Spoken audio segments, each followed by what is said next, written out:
একটা সময় ছিল যখন মানুষ শুধু মাঠের পারফরমেন্স দিয়ে একজন খেলোয়াড়কে বড় করে ভাবতো। তবে সময় বদলেছে। এখন একজন অ্যাথলিট শুধু মাঠেই নয়, মাঠের বাইরেও কোটি কোটি ডলারের সাম্রাজ্য গড়ে তোলে। আর এই খেলার দুনিয়ায় সবচেয়ে উজ্জ্বল ব্র্যান্ডের নাম ক্রিস্টিয়ানো রোনালদো। 40 পেরোনো এক ফুটবলারের পায়ে যে গোলের ধার থাকতে পারে তা তো রোনালদো প্রমাণ করেই চলেছেন। তবে যে জায়গায় তিনি একেবারে অন টপ সেটা মাঠ নয়, ব্যাংক স্টেটমেন্ট। টানা তৃতীয়বার ফোর্বসের তালিকায় বিশ্বের সবচেয়ে বেশি আয় করা ক্রীড়াবিদ পর্তুগিজ এই ফরওয়ার্ড। সব মিলিয়ে পঞ্চমবার এই শীর্ষস্থানে। যুক্তরাষ্ট্রের বাণিজ্য বিষয়ক সাময়িকী ফোর্বসের সর্বশেষ হালনাগাদ তালিকায় এসব তথ্য উঠে এসেছে।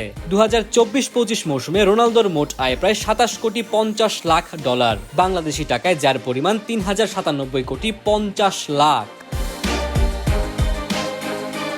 গত এক বছরে রোনালদোর আয় বেড়েছে 1 কোটি 50 লাখ ডলার। এর পেছনে সবচেয়ে বড় ভূমিকা রেখেছে সামাজিক যোগাযোগ মাধ্যমে তার বিশাল সংখ্যক অনুসারী, যা অনেক আগেই 100 কোটি ছাড়িয়েছে। এদিকে আর্জেন্টিনার বিশ্বকাপ জয়ী ফুটবলার লিওনেল মেসি নেমে গেছেন তালিকার 5-এ। গত এক বছরে মেসি আয় করেছেন 13 কোটি 50 লাখ ডলার বা 1579 কোটি 50 লাখ টাকা। এই সমপরিমাণ অর্থ আয় করেই 2024 সালের তালিকায় 3-এ ছিলেন তিনি।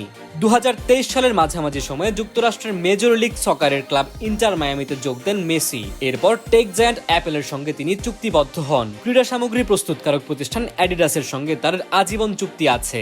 তবে গত এক বছরে তার আয় বাড়েনি।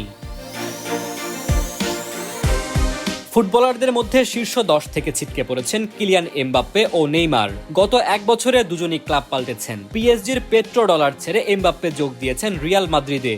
সৌদি ক্লাব আল হিলালের সঙ্গে চুক্তি বাতিল করে নেইমার ফিরেছেন শৈশবের ক্লাব সান্তোসে। ফলে দুজনের আয়েই ধস নেমেছে। সর্বোচ্চ আয়ের তালিকায় এমবাপ্পে বর্তমানে 16 ও নেইমার রয়েছেন 25 নম্বরে। রোনালদোর পর দ্বিতীয় সর্বোচ্চ আয় করেছেন যুক্তরাষ্ট্রের বাস্কেটবল খেলোয়াড় স্টিফেন কারি।